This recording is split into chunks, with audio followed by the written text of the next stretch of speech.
Welcome to the show. You know, Michigan is such a great place because there's something here for everybody. And tonight we're going to introduce you to a wood carver. When he looks at trees, he sees creatures begging to get out. We're also going to take you to Michigan's largest indoor BMX track. But first, a story about a little joint we found where you won't believe the effect it'll have on your taste buds and your mind. Get ready for this.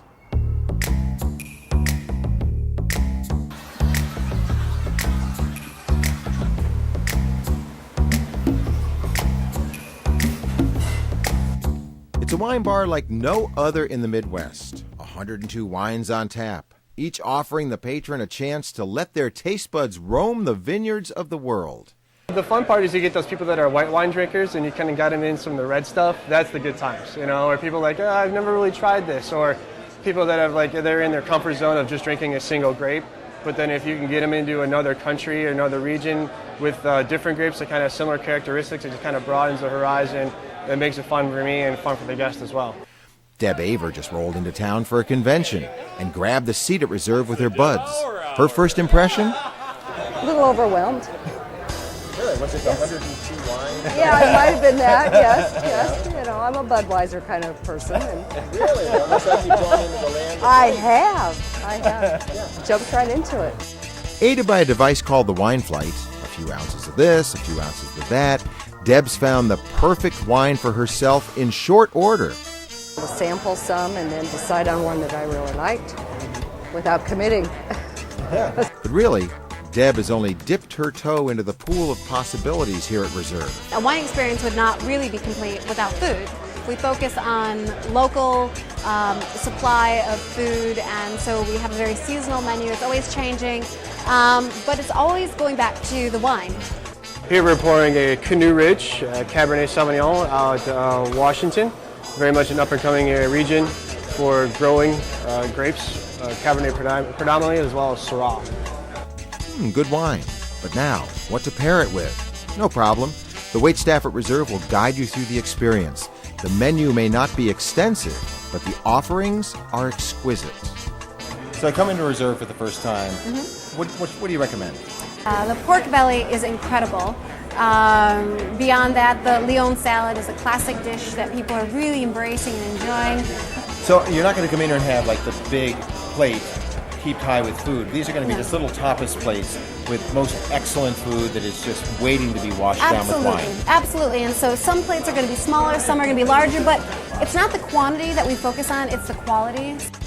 Quality that is ensured by attention to details like the hand-crank slicer at the charcuterie bar that cuts the meats and cheeses slowly enough that it won't impart heat that could alter ever so slightly the flavor of what it's cutting. This is a prosciutto di San Daniele from Italy. We have Benton's country ham from Tennessee, and then a house-made chicken liver and foie gras pate with porcini gelée on top. This is Fromani salami from California, and then we have a house-made fromage de tête, which is our head cheese. It's made partially from a pig that we butchered in-house a couple weeks ago. Wow, this is some pretty interesting stuff. It's really exciting. It's really special to work up here and get to teach people what I know about charcuterie. And speaking of character, on any given visit to Reserve, you never know who you might be rubbing elbows with. The tables are set to promote interaction with fellow travelers down the long, and dare I say it, the winey road.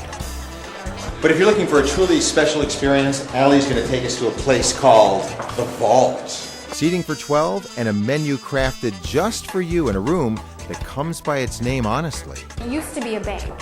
And so what they have done is they brought down the original vault here. Here's the vault door that's been all refurbished, and so instead of now housing, cash and bonds and that kind of a thing, now we have wine. So a new special thing to keep safe. But no wine is meant to be held captive forever, rather poured, swirled, and consumed with great food and friends. So the next time you're in Grand Rapids, definitely follow your nose to the Reserve Wine Bar. Your taste buds will thank you for it. Hey, you know what? They might be carving up the meat and cheeses here at the Charcutier Bar, But in a minute, we're going to take you up to the road and introduce you to a guy who is carving trees to, get this, release the spirits he believes are inside. That story coming up.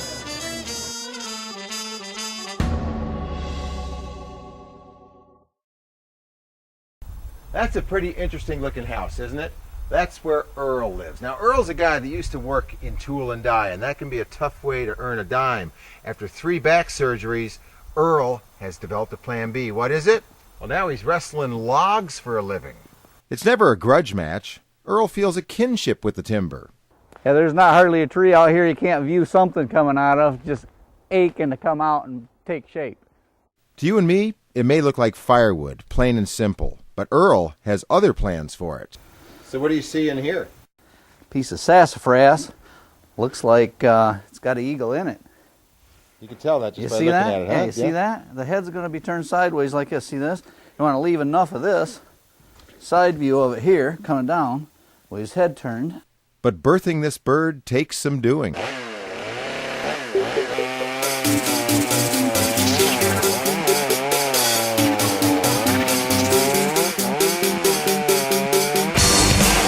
10 minutes later, the rest of us can see what Earl knew all along. You do not draw anything out. You don't have, I mean, you're just going for it. Yeah, if I drew it, I'd have to change it anyway. Right. But once he's done, there's little doubt that what he saw in a limb or a log was meant to be. From a ginormous brown trout to an amiable turtle, Earl is a wizard, infusing action and life into the inanimate. Sometimes for a couple of hours a day, sometimes for the better part of it. Earl's beavering away in his shed. But there are moments where he just has to walk away. And I was going cross-eyed. And so we probably got about 250 hours in that. Burning each individual feather in, because you'd swear that this eagle is ready to fly, and it doubtless will. Landing in someone's lodge is a point of interest, as will all of Earl's creations, because in the world of wood carving, Earl's pieces win on personality. They become parts of people's lives like no other piece of furniture can. So that's the story of Earl the wood carver. Coming up, we're going to take you about 17 miles to the east where kids are carving something completely different. They're carving dirt. Stick around for that.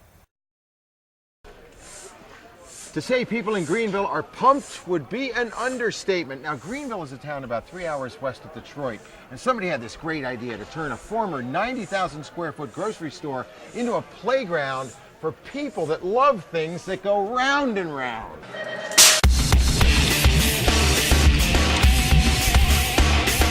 BMX, or bicycle motocross, is a sport that seems to come naturally to most who saddle up.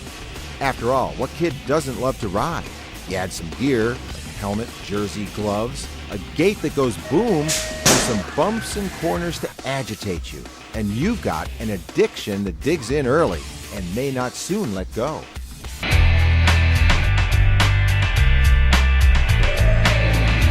How long you been riding? 4 years. How old are you? 9. You started riding when you were 5 years old? Yeah.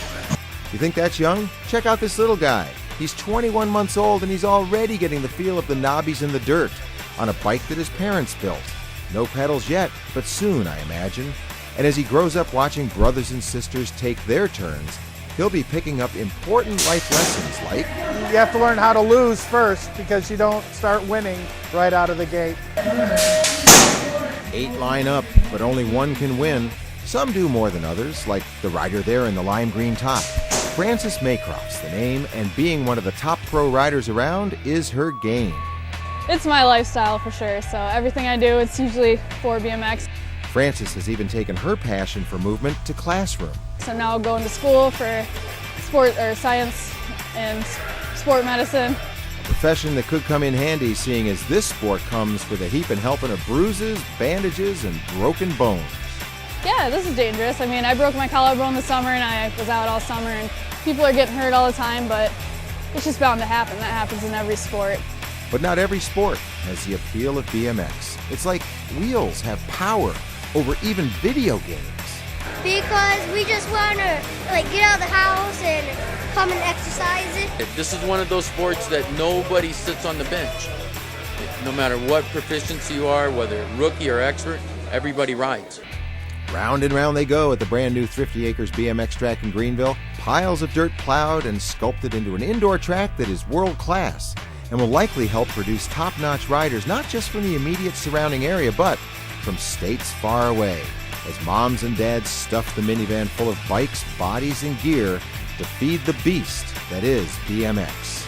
And people would say, you have to be nuts. You go home from work and pack up the car and are gone all weekend and then come back and go to work. And I'm like, no, it's great. I mean, I'm with my family all weekend. I'm seeing friends around the track all over. Who would think that such madness and greatness could come from something as simple as wheels that go round and round?